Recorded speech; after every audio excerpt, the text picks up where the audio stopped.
BNS 2023 और इसमें धारा 101 में जो 5 अपवाद दिए गए हैं उसी अपवाद को आप पढ़ रहे हैं। इसमें धारा 101 में 2 एक्सेप्शन पिछले टर्म पर आप पढ़ चुके हैं। अब तीसरा इसमें एक्सेप्शन पढ़ना है। धारा 101 का पहला एक्सेप्शन आपने पढ़ा कि आपराधिक मानवबद्ध हत्या नहीं है यदि अभियुक्त व्यक्ति को गंभीर एवं अचानक प्रकोपन मिला हो और उसके कारण वह आत्मसंयम की शक्ति से वंचित हो गया हो और आत्मसंयम की शक्ति से वंचित होकर के उस व्यक्ति के जिसने प्रकोपन दिया था या भूल या दुर्घटनावश अन्य व्यक्ति की मृत्यु कारित कर देता है तब कल्पेबल होमिसाइड मर्डर नहीं करता।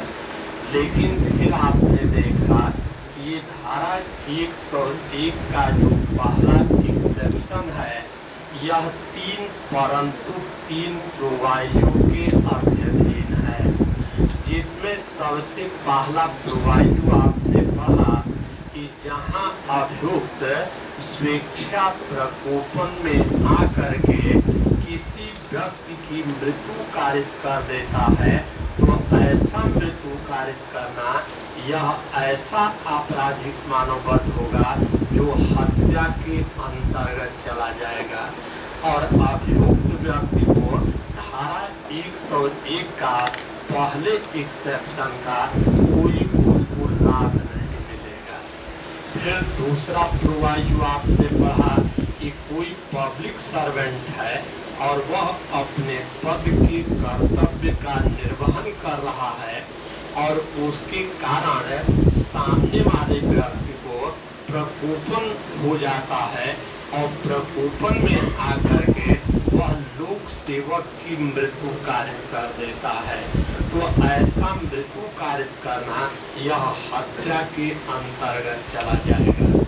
फिर तीसरा प्रोवाइयो इसमें आपको बताए थे कि हर एक व्यक्ति को राइट ऑफ प्राइवेट डिफेंस का राइट दिया गया है और यदि वह अपने राइट ऑफ प्राइवेट डिफेंस के राइट का एक्सरसाइज करता है जिसके कारण कोई व्यक्ति प्रकोपन में आ जाता है और उसकी मृत्यु कारित कर देता है तो ऐसा मृत्यु कारित करना यह हत्या के अंतर्गत चला जाएगा और धारा 101 के पहले अपवाद का अभियुक्त व्यक्ति को कोई लाभ नहीं मिलेगा। ये पहला एक्सेप्शन तीनों प्रोवाइयो वेरी इंपॉर्टेंट है। अब इसके बाद दूसरा एक्सेप्शन भी आपको पढ़ा दिए थे और दूसरे एक्सेप्शन के अंतर्गत आपने देखा कि हर व्यक्ति को राइट ऑफ प्राइवेट डिफेंस का राइट दिया गया है कि वह अपने शरीर की, अपनी संपत्ति की, दूसरे व्यक्ति के शरीर की और दूसरे व्यक्ति की संपत्ति की प्रतिरक्षा कर सकता है। लेकिन आपको बताए कि जो राइट ऑफ प्राइवेट डिफेंस का राइट दिया गया है वह 4 सीमाओं के अधीन दिया गया है। धारा 37 के अंतर्गत 4 सीमाएं आपने देखा, उन 4 सीमाओं के अधीन रहते हुए राइट ऑफ प्राइवेट डिफेंस के राइट का एक्सरसाइज किया जाना चाहिए। उसी में चौथा एक सीमा आपने पढ़ा था कि राइट ऑफ प्राइवेट डिफेंस के राइट का एक्सरसाइज सिर्फ उतना किया जाना चाहिए जितने से अपने शरीर एवं संपत्ति की रक्षा करना आवश्यक है। अब ये जो राइट ऑफ प्राइवेट डिफेंस का राइट दिया गया है और कोई व्यक्ति इस राइट का सद्भावना पूर्वक एक्सरसाइज करता है लेकिन विधि के द्वारा राइट ऑफ प्राइवेट डिफेंस का जितना राइट दिया गया है, यदि कोई व्यक्ति उस राइट को एक्सीड कर जाता है, वह उससे आगे बढ़ जाता है और आगे बढ़ करके वह मृत्यु कारित कर देता है, तो ऐसा मृत्यु कारित करना ऐसा कल्पेबल होमिसाइड होगा जो मर्डर के अंतर्गत नहीं आएगा। तो अब राइट ऑफ प्राइवेट डिफेंस का जो भी राइट दिया गया है, जितना उसका प्रयोग किया जाना चाहिए, वह व्यक्ति उससे आगे बढ़ जाता है, उसको एक्सीड कर जाता है और इसके बाद यदि मृत्यु कारित कर देता है, तो ऐसा मृत्यु कारित करना यह हत्या के अंतर्गत न जा करके यह कल्पेबल होमिसाइड के अंतर्गत जाएगा। और इसी पर इम्पोर्टेंट पॉइंट आपने देखा था कि जितना मृत्यु कारित कर, जितनी अपहानि कारित करना आवश्यक है, उससे अधिक अपहानि कारित करने के आशय के बिना शब्द लिखा है। अर्थात यहाँ पर फरीद बनाम आर की केस के अंतर्गत आपने देखा कि राइट ऑफ प्राइवेट डिफेंस का जो राइट दिया गया है, तो उसका एक्सरसाइज उतना ही किया जाना चाहिए जितना शरीर एवं संपत्ति की प्रतिरक्षा करने के लिए आवश्यक है। लेकिन कोई व्यक्ति उससे आगे बढ़ जाता है और आशय पूर्वक मृत्यु कारित कर देता है। यदि इंटेंशनली मृत्यु कारित कर देता है, तब वह मामला हत्या के अंतर्गत चला जाएगा और धारा 101 के पहले एक्सेप्शन का लाभ नहीं मिलेगा। जैसे फरीद बनाम आर की केस में आपने देखा कि उसने कुदाली को उठा लिया और मार डालने के आशय से जो चोर था उसके सिर पर 2 बार प्रहार कर दिया और जिसके परिणाम स्वरूप उसकी मृत्यु कारित हो गई। तो यहाँ पर उसको राइट ऑफ प्राइवेट डिफेंस का राइट था, लेकिन जितना उसको राइट दिया गया है वह उससे आगे बढ़ जाता है और साथ ही साथ वह उसका प्रयोग एक्सरसाइज इंटेंशनली करता है, आशय पूर्वक करता है और मृत्यु कारित कर देता है, तब उसको धारा 101 के दूसरे एक्सेप्शन का लाभ नहीं मिलेगा और वह मामला हत्या के अंतर्गत चला जाएगा। इसी को लिखा रहे थे क्या? देखो काफी दीजिए।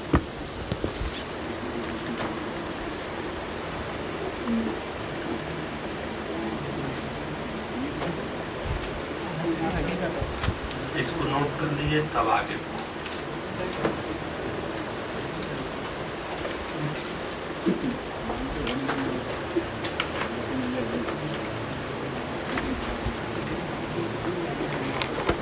कंप्लीट ही हो गया, कंप्लीट हो गया। अब देखें, अब एक्सेप्शन में अब आज जो पढ़ा जाएगा वह थर्ड एक्सेप्शन, और जिस प्रकार दूसरा एक्सेप्शन आपने पढ़ा उसी प्रकार से तीसरा एक्सेप्शन भी है। दूसरा जो एक्सेप्शन आपने पढ़ा वो राइट ऑफ प्राइवेट डिफेंस का जो राइट दिया गया है उसका अतिक्रमण करके और किसी व्यक्ति की मृत्यु कारित कर दिया जाता है, तब वह कल्पेबल होमिसाइड मर्डर नहीं होगा, हत्या नहीं होगा।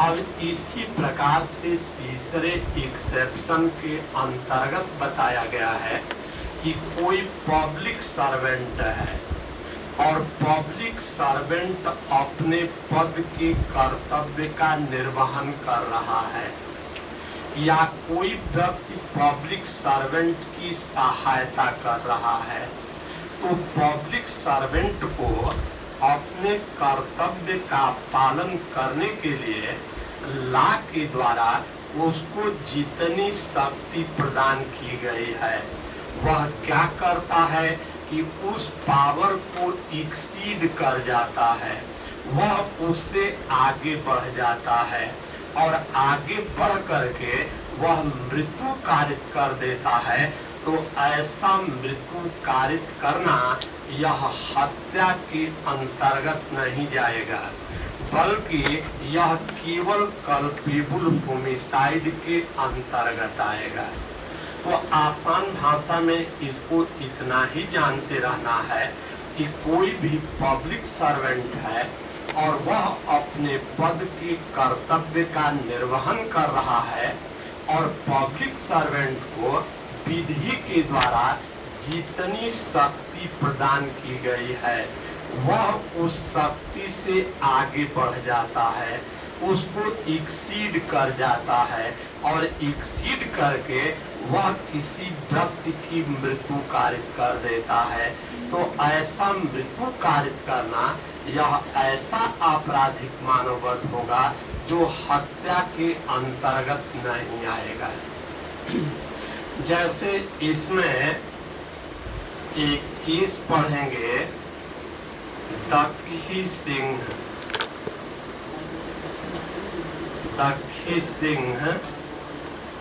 Versus state, Allahabad high court की केस है। और इस केस का फैक्ट ये है कि जैसे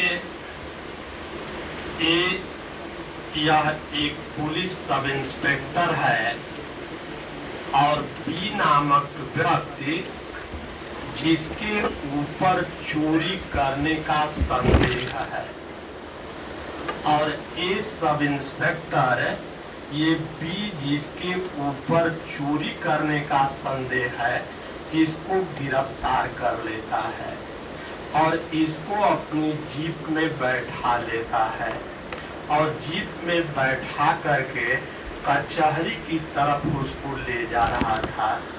जैसे ही जीप स्लो हुई, धीमी हुई, तो यह जो बी था वह उस जीप से कूद जाता है और इसके बाद भागने लगता है। अब सब इंस्पेक्टर को इसको गिरफ्तार करने का कोई भी रास्ता नहीं दिखता है, तो वह बी के ऊपर गोली चलाता है और संयोग से गोली बी को न लग करके और गोली सी नामक व्यक्ति को लग जाती है और सी की मृत्यु कारित हो जाती है। तो अब ये प्रकरण इलाहाबाद हाई कोर्ट तक गया। यहाँ सब इंस्पेक्टर को किस अपराध के लिए इसको दोषी ठहराया जाएगा? इसको आपराधिक मानव वध के लिए दोषी ठहराया जाएगा कि इसको हत्या के अपराध के लिए दोषी ठहराया जाएगा? तो यहाँ पर इलाहाबाद हाई कोर्ट ने कहा कि यह जो प्रकरण है यह धारा 300 के तीसरे एक्सेप्शन के अंतर्गत आता है और धारा 300 का तीसरा एक्सेप्शन आपने यही पढ़ा कि कोई भी पब्लिक सर्वेंट है और लॉ के द्वारा जो उसको शक्ति प्रदान की गई है वह उस शक्ति से आगे बढ़ जाता है, वह उस पावर को एक्सीड कर जाता है और एक्सीड करके यदि किसी व्यक्ति की मृत्यु कारित कर देता है तो ऐसा मृत्यु कारित करना ऐसा कल्पेबल होमिसाइड होगा जो मर्डर के अंतर्गत नहीं आएगा।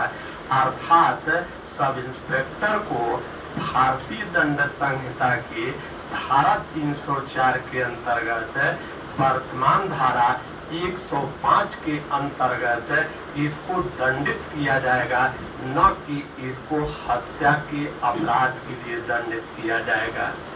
अब यहाँ पर सब इंस्पेक्टर है और बी के ऊपर संदेह है कि इसने चोरी किया है, तो सब इंस्पेक्टर को इसको अरेस्ट करने का राइट है। लेकिन अब कोई भी पुलिस अधिकारी है वह किसी व्यक्ति को गिरफ्तार करने में वह उसकी मृत्यु कारित नहीं कर सकता है। इससे पहले अभी आपने बीएनएसएस पढ़ा, कौन सेक्शन बताए थे? कौन क्लास? हाँ, वेरी गुड।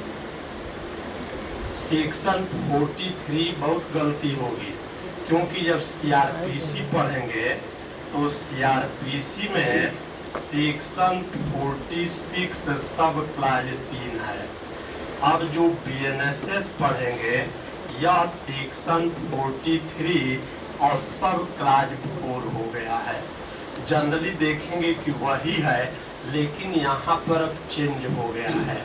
बीएनएसएस की धारा 43 की उपधारा 4, अर्थात सेक्शन 43 में आपको ये पढ़ाए कि गिरफ्तारी का क्या तरीका होता है, कैसे किसी व्यक्ति को गिरफ्तार किया जाता है। तो सबसे पहला तरीका आपको बताए थे कि पुलिस अधिकारी किसी भी व्यक्ति को गिरफ्तार करना चाहता है तो वस्तुतः वह उसके शरीर को छू करके गिरफ्तार करेगा। दूसरा तरीका आपने देखा कि पुलिस अधिकारी किसी व्यक्ति को गिरफ्तार करने के लिए जाता है और वह गिरफ्तारी का विरोध करता है, वह गिरफ्तारी से बचता है, वह फरार होता है। तब ऐसी स्थिति में पुलिस अधिकारी उतना आवश्यक बल का प्रयोग कर सकता है जितना उसको अरेस्ट करने के लिए आवश्यक है। और यहीं पर प्रश्न फिर आपसे पूछे थे कि क्या पुलिस अधिकारी किसी व्यक्ति को अरेस्ट करने में उसकी मृत्यु कारित कर सकता है। तो धारा 43 की उपधारा 4 पढ़ेंगे तो पुलिस अधिकारी किसी व्यक्ति को गिरफ्तार करने में उसकी मृत्यु कारित नहीं कर सकता है।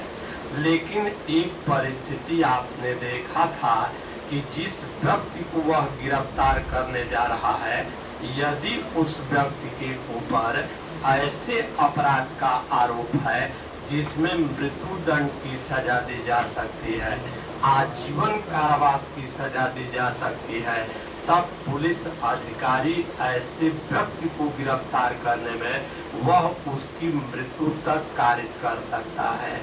ये भी आपको बताए थे कि पुलिस के द्वारा जो काउंटर किया जाता है इसी प्रावधान के अंतर्गत किया जाता है। और धारा 43 की उपधारा 3 क्या है?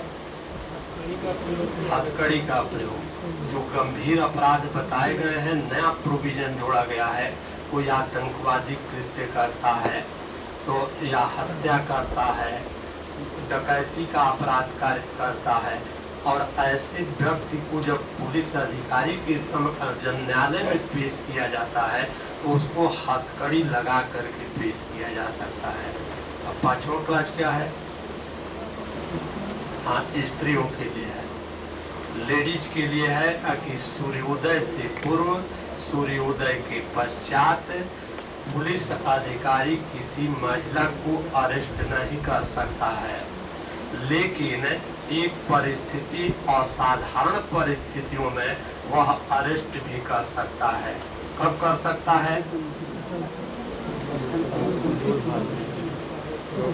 हाँ, पहली चीज तो महिला पुलिस अधिकारी के द्वारा ही अरेस्ट किया जाएगा, और दूसरी चीज कि फर्स्ट क्लास की मजिस्ट्रेट से अनुमति लेनी होगी। पक्का है एपीयू में, पीसीएसजे में ये नया प्रोविजन जोड़ा गया है, निश्चित रूप से पूछा जाना चाहिए। ये सब आप लोगों को याद रहना चाहिए। लिखिए,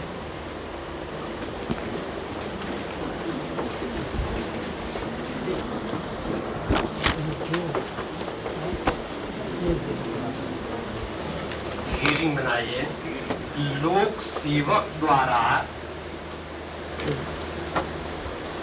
अपनी शक्ति का अतिक्रमण।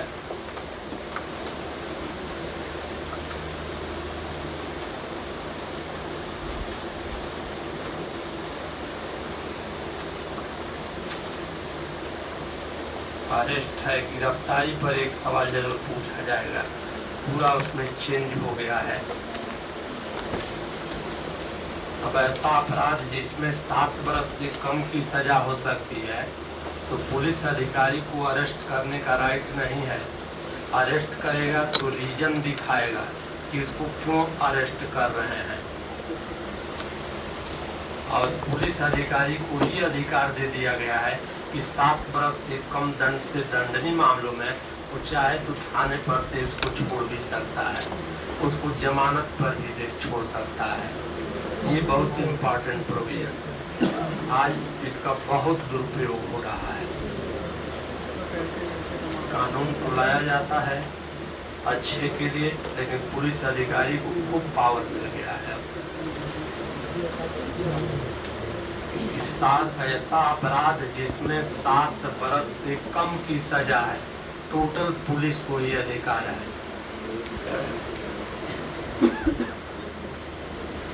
लिखिए, आपराधिक मानवबद्ध हत्या नहीं है।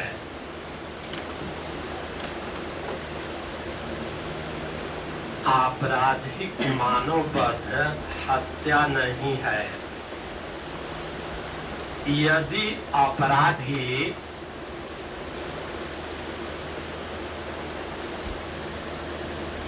ऐसा लोक सेवक होते हुए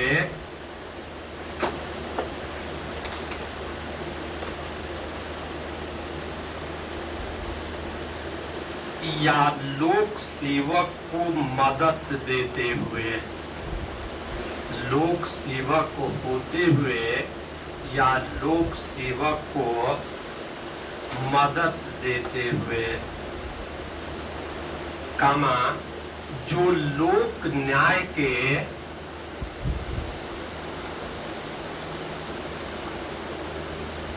अग्रसरण में कार्य कर रहा है।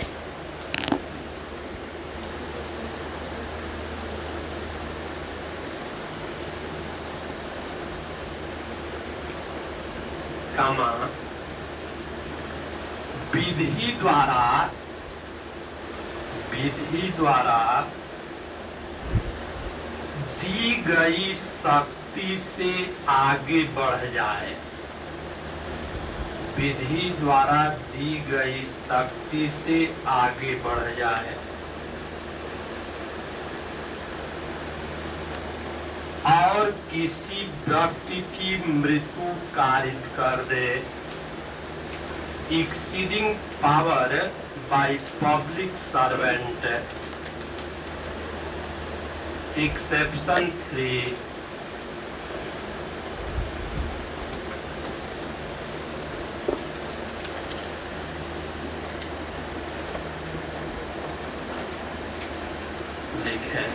Culpable homicide is not murder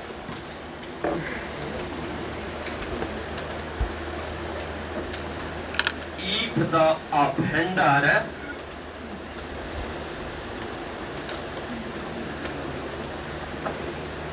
being a public servant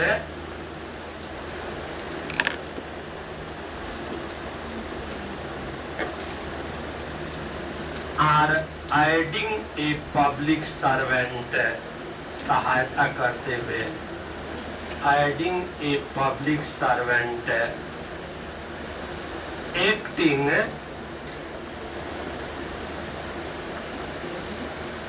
for the advancement of public justice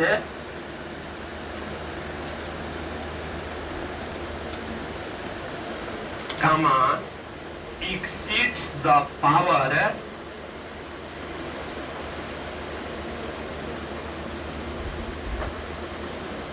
given to him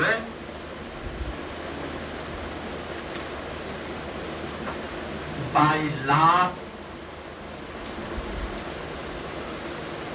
and causes death। Paragraph change करके लिखे,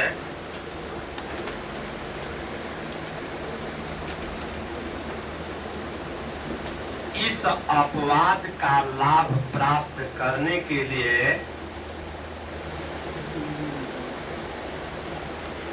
इस अपवाद का लाभ प्राप्त करने के लिए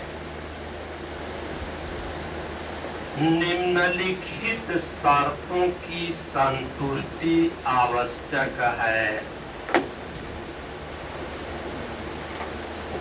In order that this exception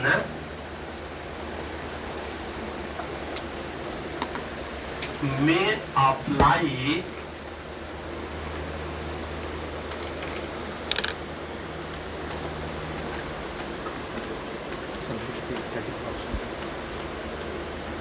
the following conditions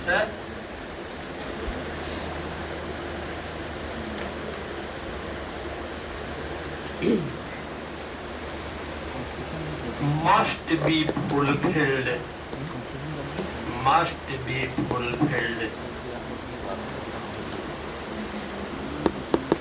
summon case कहाँ डिफाइन है, किस क्लाज में? पुराना वाला ही है 2x, सही आपने बताया। अवारंट मामला 2y में। और संज्ञेय अपराध जी में नहीं है। 2 तो पहले बोलना ही नहीं चाहिए। 2-1 में संभव है। नहीं तो पूछा नहीं, नाम का लिखे।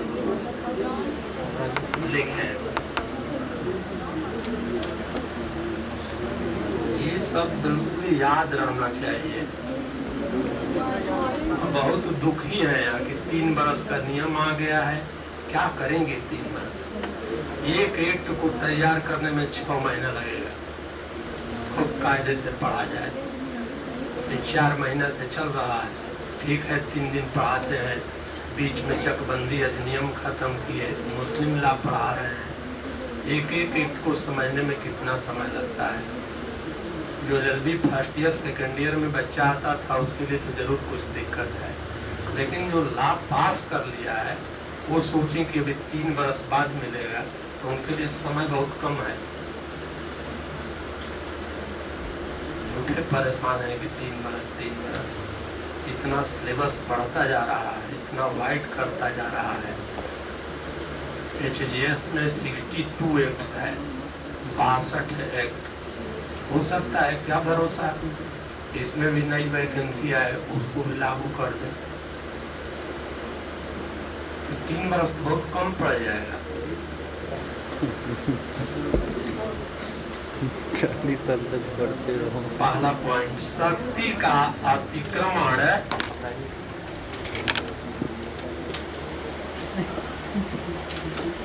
या तो लोक सेवक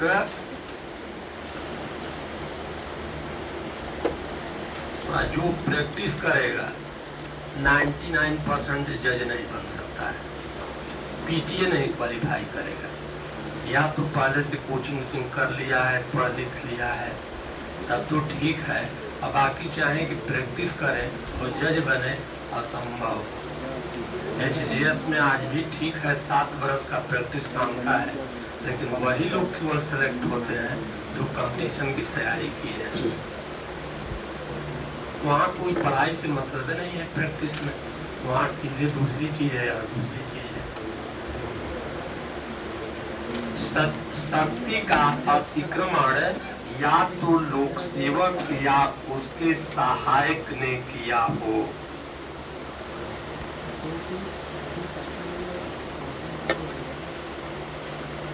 पब्लिक सर्वेंट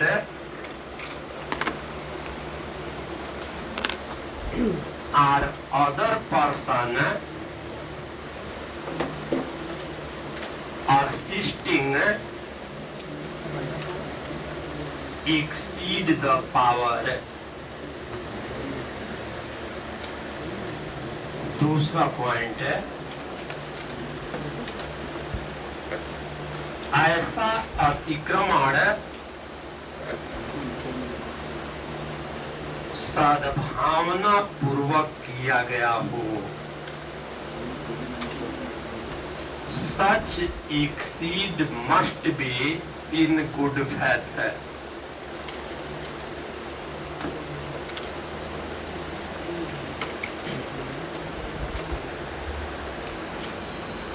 तीसरा पॉइंट है, विधि पूर्ण प्राधिकार के अधीन किया गया हो।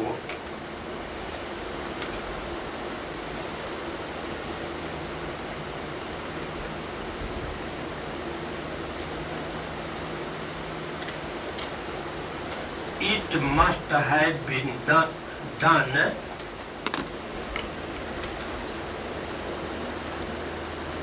any lawful authority.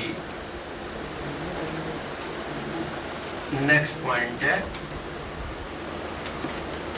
मृत्यु बिना किसी वैमनस्य के कारित की गई हो। Death has been caused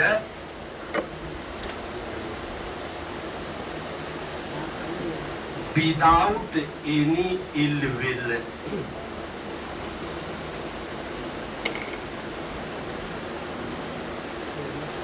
paragraph change करके लिखें, इस संबंध में दखी सिंह, इस संबंध में दखी सिंह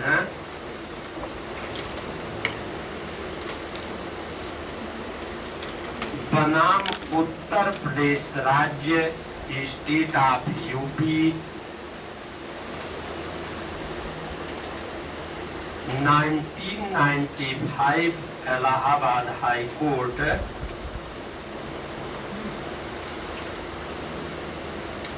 का मामला महत्वपूर्ण है।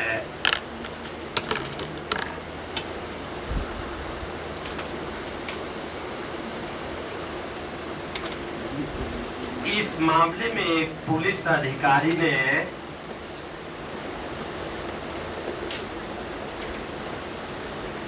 एक व्यक्ति को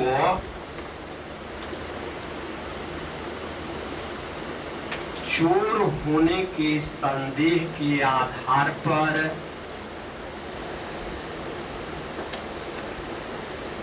गिरफ्तार किया था।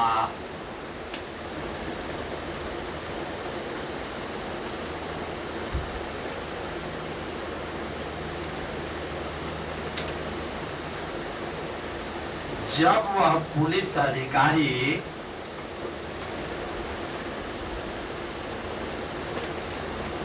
उसे गिरफ्तार कर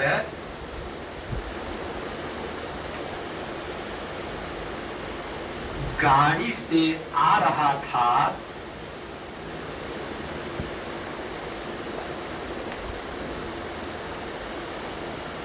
चोर गाड़ी से कूद गया।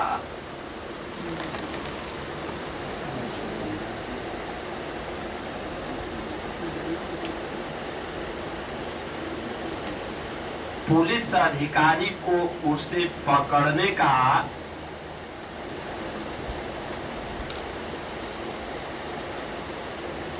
कोई उपाय नहीं था।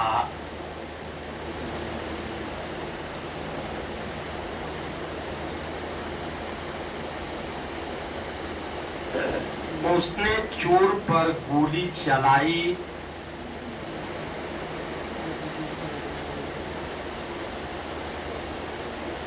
और गोली किसी और को लग गई।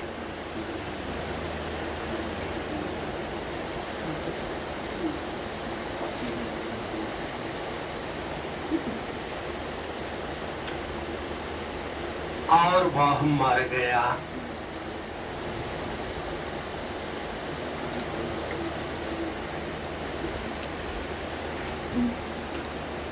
निर्णित हुआ कि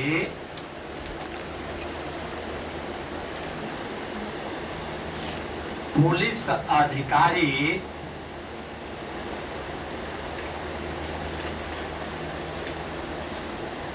आपराधिक मानववध के लिए दोषी होगा।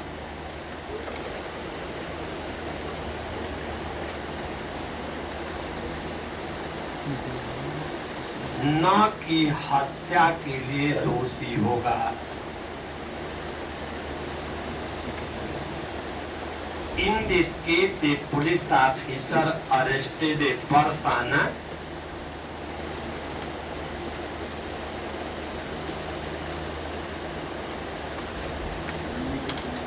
on the ground of doubt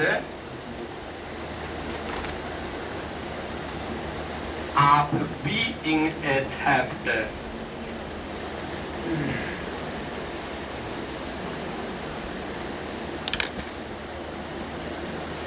When that police officer was coming,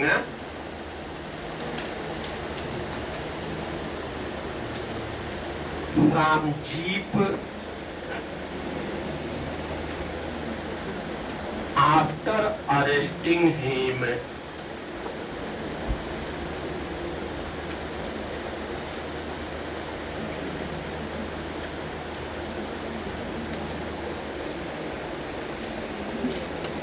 thief jumped and ran away.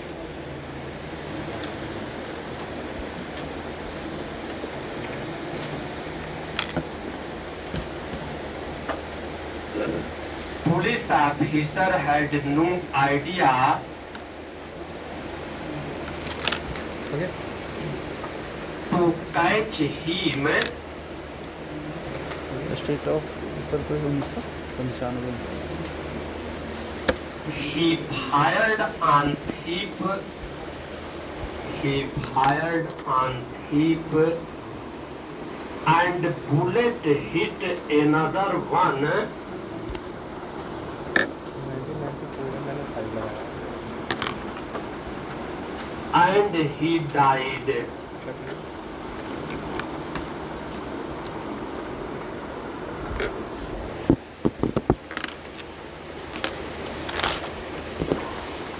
Court held that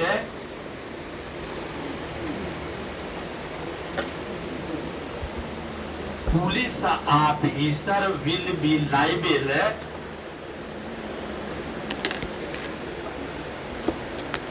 for culpable homicide,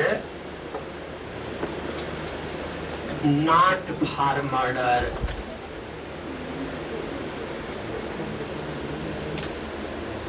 अब नेक्स्ट हेडिंग बनाए, अचानक लड़ाई, सडन फाइट.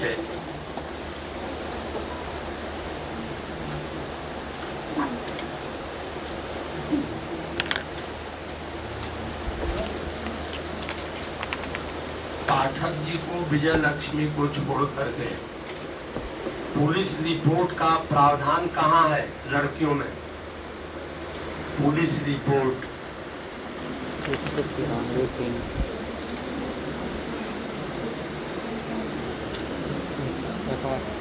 193 FIR 173 में. बताइए. हाँ. एंटी सेक्रेटरी बिल कहाँ है? सरकार करती है. पुलिस रिपोर्ट 193 वाली एनएसएस. हाँ, 482. रिमांड कहाँ है? 188.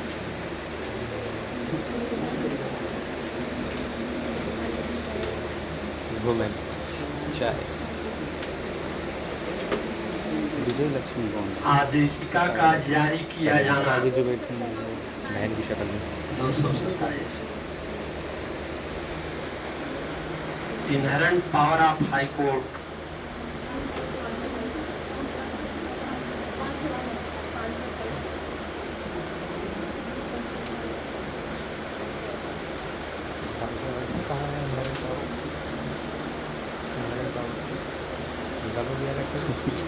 हमको भी तब हमने कोचिंग की तरफ पढ़ाएं. 1-1.5 महीने में एक खत्म कर दिया जाता है. हम 4-4 महीना समय देते हैं. 3-3 महीना की मेजर रेट है. हर जगह काम आएगा. इंटरव्यू से लेकर 3-3, 4-4 महीना पढ़ाता हूँ. जो इम्पोर्टेंट रहता है उसमें कितना समय लगता है. यही कल्पेबल होमिसाइड मर्डर में 10 लेक्चर कम से कम होता है. फरवरी से पढ़ाया गया कॉन्स्टिट्यूशन ना. तो 2 साल पहले पढ़ाया था.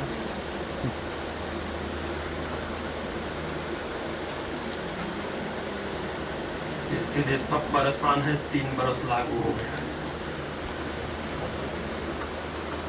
3 बरस तो लागू हो गया, जो हुआ यहाँ गलत का मेरे जिस दिन दे रखो लेकिन अपनी तैयारी कितनी है, अपना भी मूल्यांकन करिए।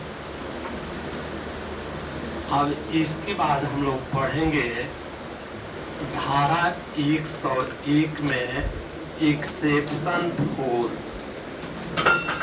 और इसमें आप देख रहे हैं कि अचानक लड़ाई।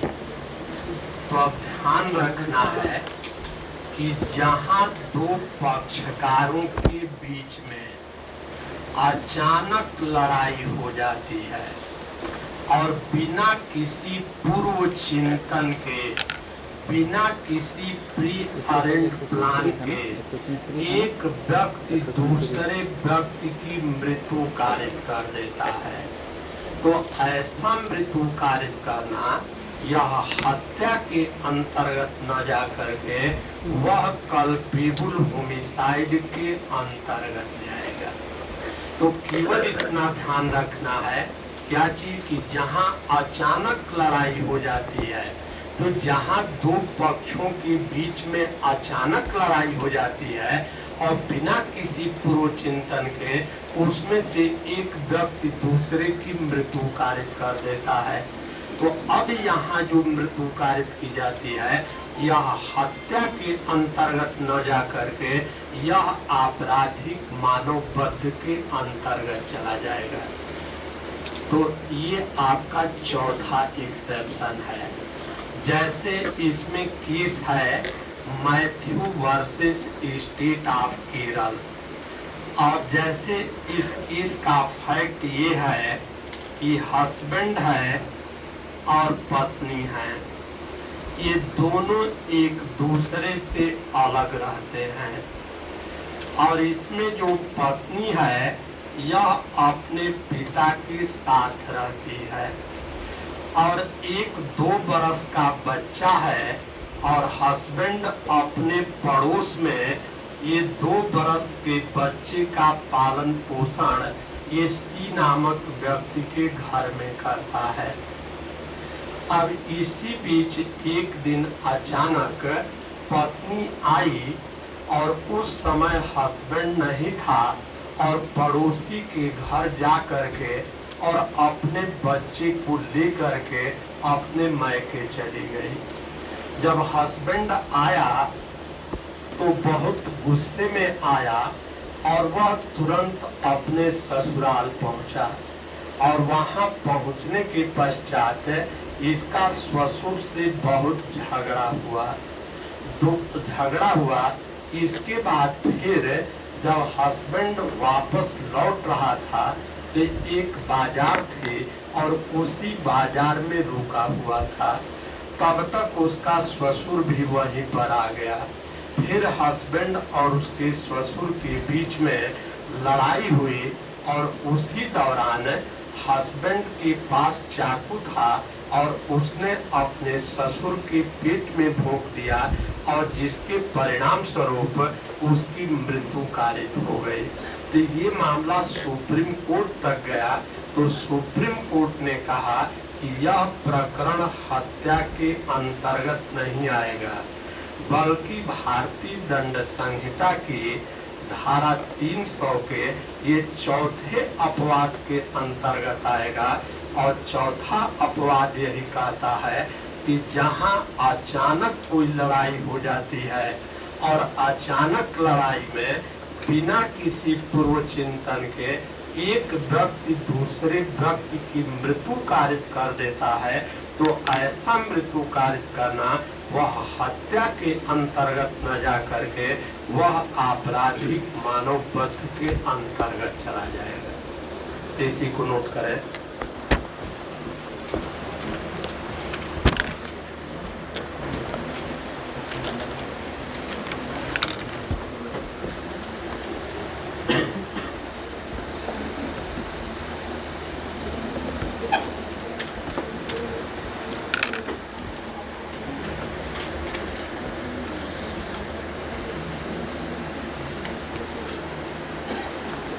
आपराधिक मानव वध हत्या नहीं है, आपराधिक मानव वध हत्या नहीं है।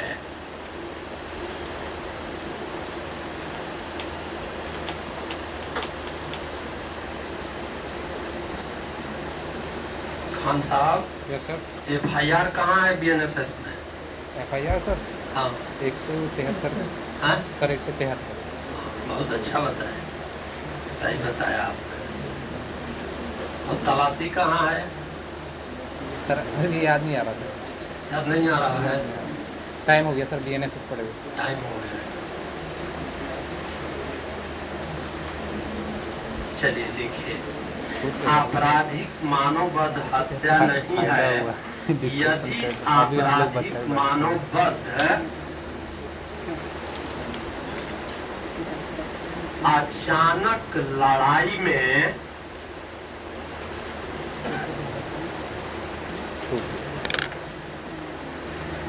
बिना किसी पूर्व चिंतन के हो जाता है।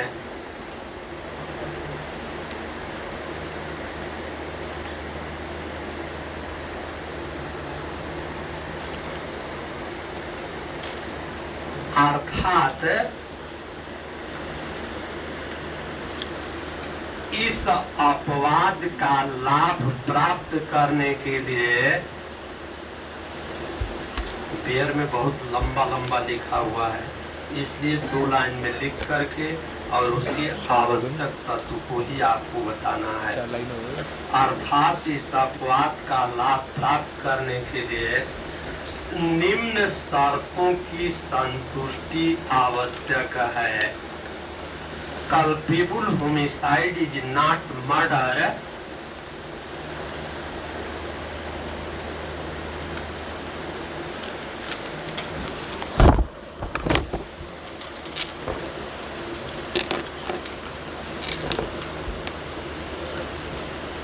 If it is committed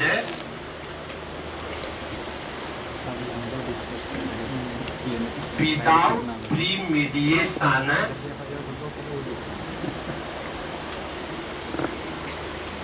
in a sudden fight,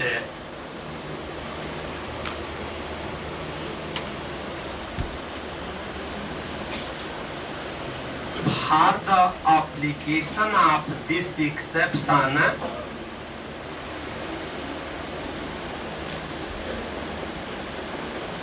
the following conditions must be fulfilled. पहला पॉइंट देखें, अचानक लड़ाई हो, there must B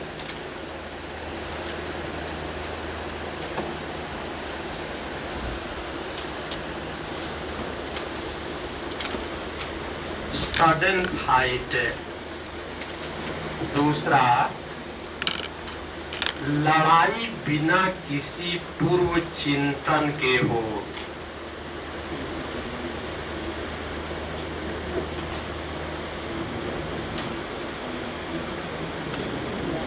Sudden fight must be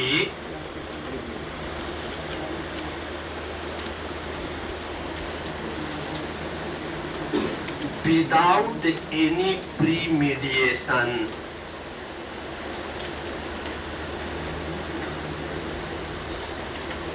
तीसरा, अचानक लड़ाई में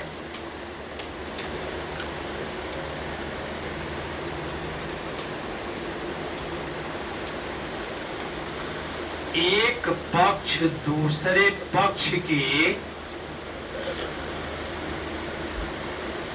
मृत्यु कारित कर देता है। इन sudden fight one party causes the death of another.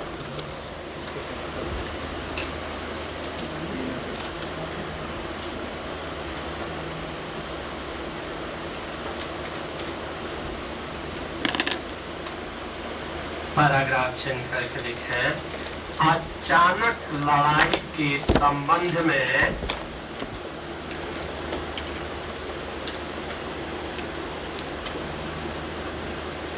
Matthew versus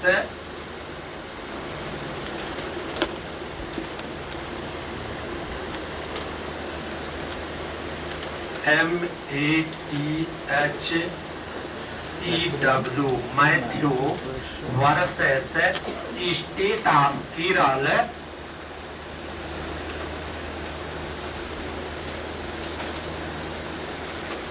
1992 supreme court 1992 supreme court का मामला महत्वपूर्ण है।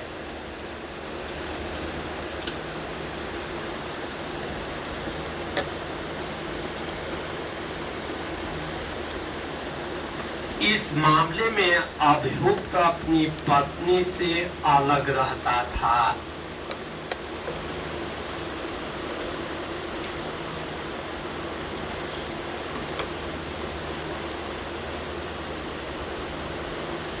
पत्नी अपने पिता के साथ रहती थी।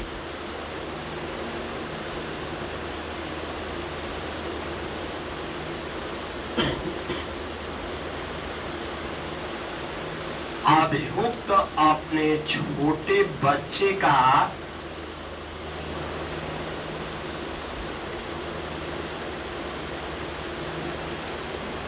किसी दूसरे व्यक्ति के साथ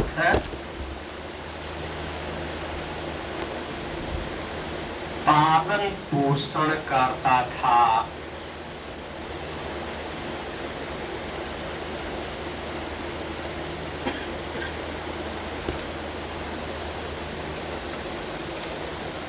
एक दिन जब अभियुक्त घर पर नहीं था,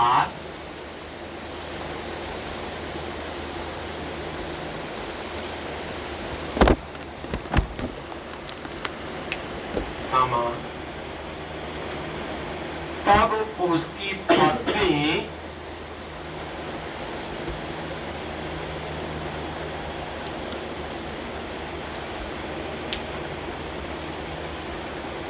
दोपहर के बाद उसके घर आई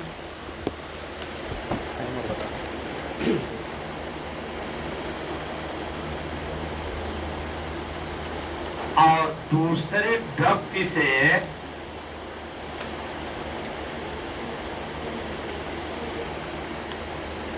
अपने बच्चे को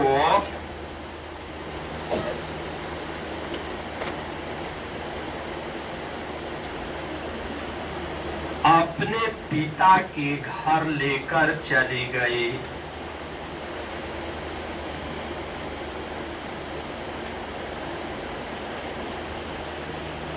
जब अभियुक्त को यह मालूम हुआ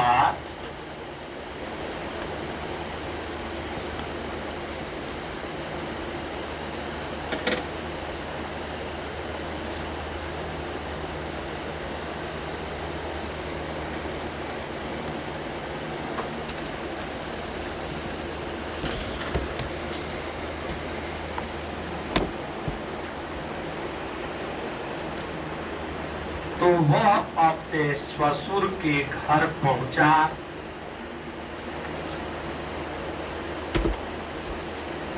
जहां उसके ससुर से लिखा दिए क्या बहुत झगड़ा हुआ? नहीं। हाँ नहीं ठीक है। जहां उसका ससुर से बहुत झगड़ा हुआ, ससुर के घर पहुंचा। शाम को वे बाजार में फिर मिले। हाँ बोलिए। हाँ, जब अभियुक्त को यह मालूम हुआ तो अपने ससुर के घर पहुंचा, जहां उसके ससुर से बहुत झगड़ा हुआ।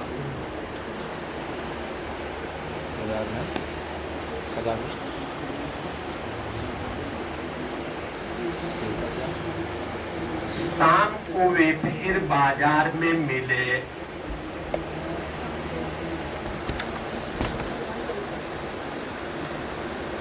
जहां फिर उनका एक दूसरे से झगड़ा हुआ।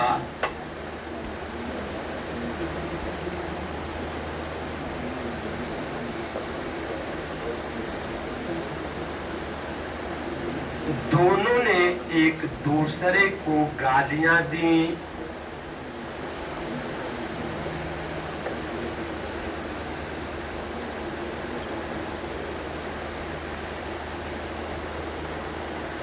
और अभियुक्त तथा उसके ससुर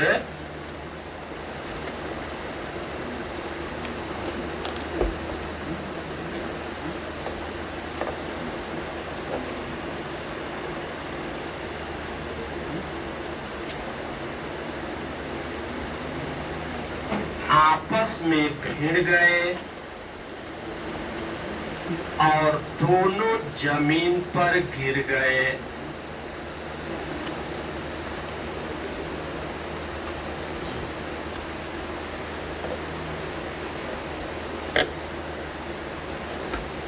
अभियुक्त ने ससुर को छुरा भोंक दिया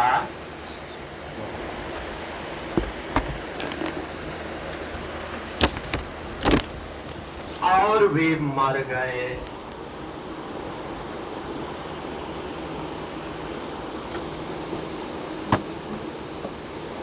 उच्चतम न्यायालय ने निर्धारित किया कि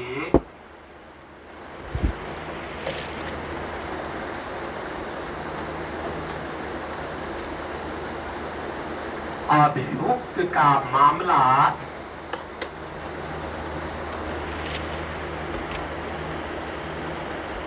धारा 300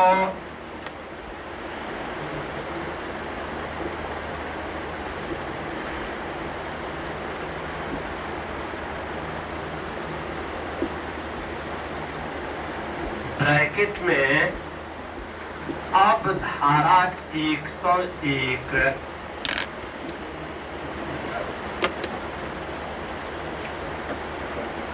के चौथे अपवाद के अंतर्गत आता है।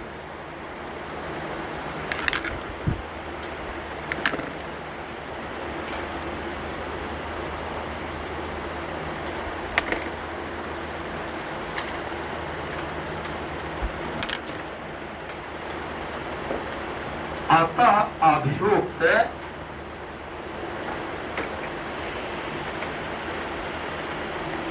केवल आपराधिक मानवबद्ध के लिए दोषी होगा। लिखें,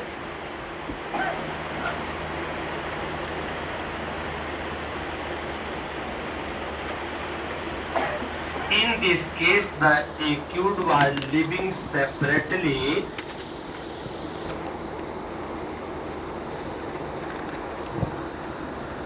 from his wife.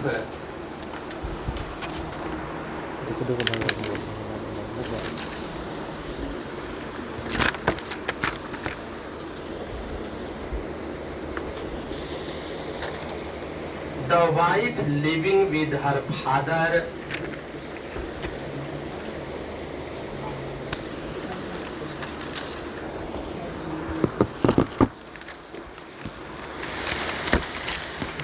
the accused was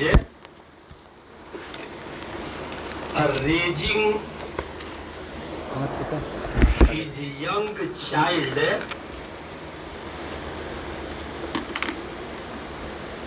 with another man.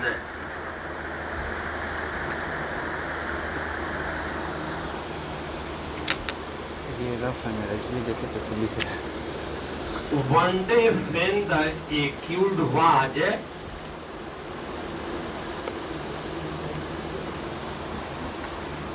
not at home, पहला पेज दिखाना, पहला page, first page. his wife came to his home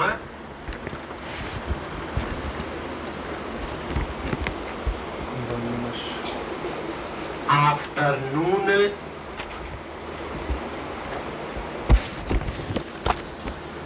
and took her child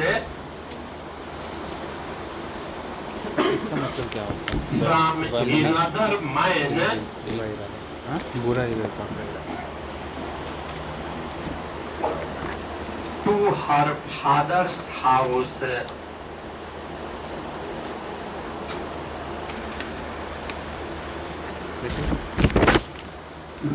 the accused came to know about this, इसको जो रोज जाकर वहाँ लगाते हो या जो इकट्ठे रखते हो ऐसे उसको कभी नहीं जब भी पूरा हो जाता है फिर जाना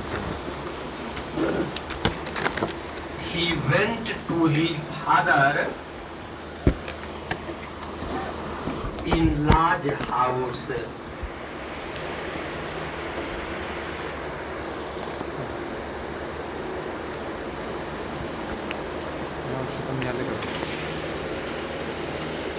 There he had quarrel बीच में चिकन मिला दिया with his father-in-law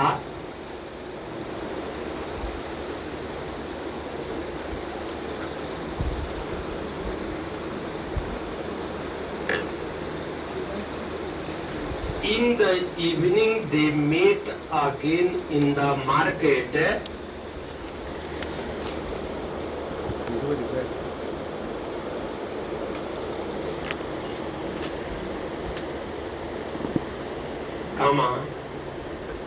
When they again quarreled with each other,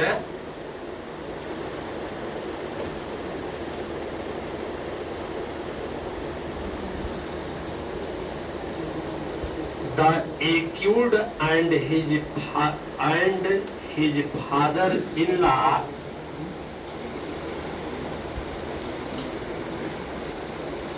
clashed with each other,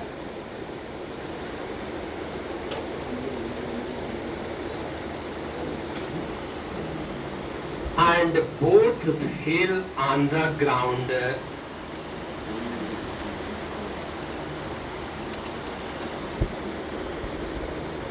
The accused stabbed his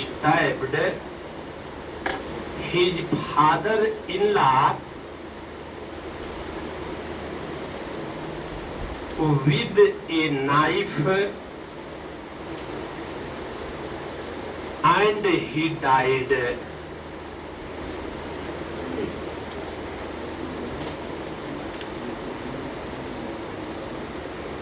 In this case, Supreme Court held that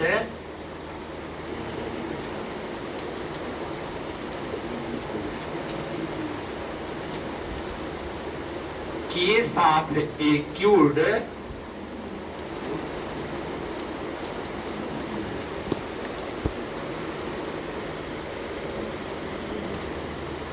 comes under exception 4 of section 300 bracket में हाँ लगता है now exception 4 of section 101 now exception 4 of section 101 of BNS. So accused will liable for only culpable homicide. CPC section 104 क्या है?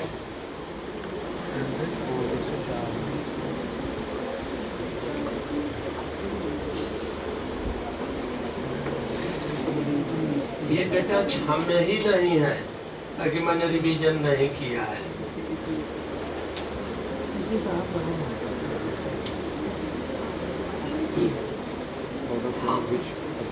सही आपने appeal गिनती हो सकती है। और इससे संबंधित आर्डर कौन है? 43 धारा 43 अरे आर्डर 43 धारा 104 ये बहुत इम्पोर्टेंट। इसी में आर्डर की अपील नहीं होती है, तो ऐसा कौन सा आर्डर है जिसकी अपील होती है? अब इतनी महत्वपूर्ण चीज है ये, तो दो ही जगह प्रोविजन दिया गया है, सेक्शन में धारा 104 में और आर्डर 43 में। सेक्शन 100 क्या है आप तो बताइएगा। सेकंड अपील कि ग्राउंड में एक बहुत इंपॉर्टेंट लीडिंग केस लिखाए हैं। उस केस का क्या नाम है?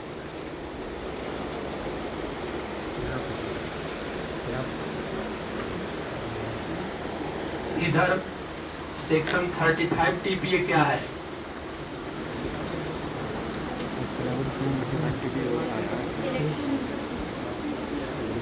हम इधर पूछे, जो पूछे उसको नहीं बताया आप लोग, ये पूछ रहे हैं तो इसको बता रहे हैं। धारा 35 डॉक्ट्रिन ऑफ इलेक्शन। सेक्शन 92 क्या है?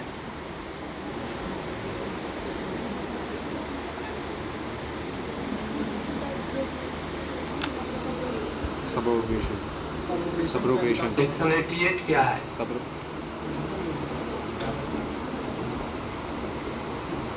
बताइए, इम्पोर्टेंट प्रोविजनों नहीं मालूम है, अंदर की क्या बात बताएंगे? रिपील्ड है।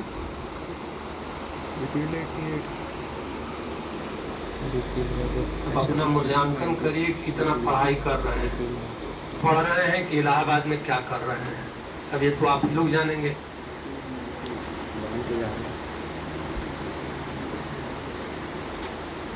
सब खाली छोकरी पटाखा है। जिसका कोर्स कंप्लीट होने वाला है, तमाम विद्यार्थी बैठे हैं।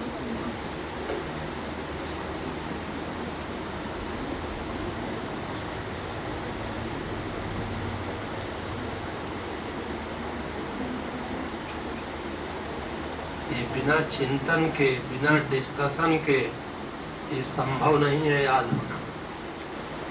अब हमको कठिनाई होती है नया प्रोविजन याद करने में। एविडेंस एक्ट का अभी भी सारा याद है सेक्शन, लेकिन अभी इसमें नहीं याद हो पाता है। कितना समय लगेगा उसको याद करने में। और समझिए कि केवल इंडेक्स तैयार है, जैसे उत्तराखंड गए थे ना, केवल इंडेक्स तैयार रहे तो 50% सवाल आप कर ले जाएंगे कि किसमें क्या है।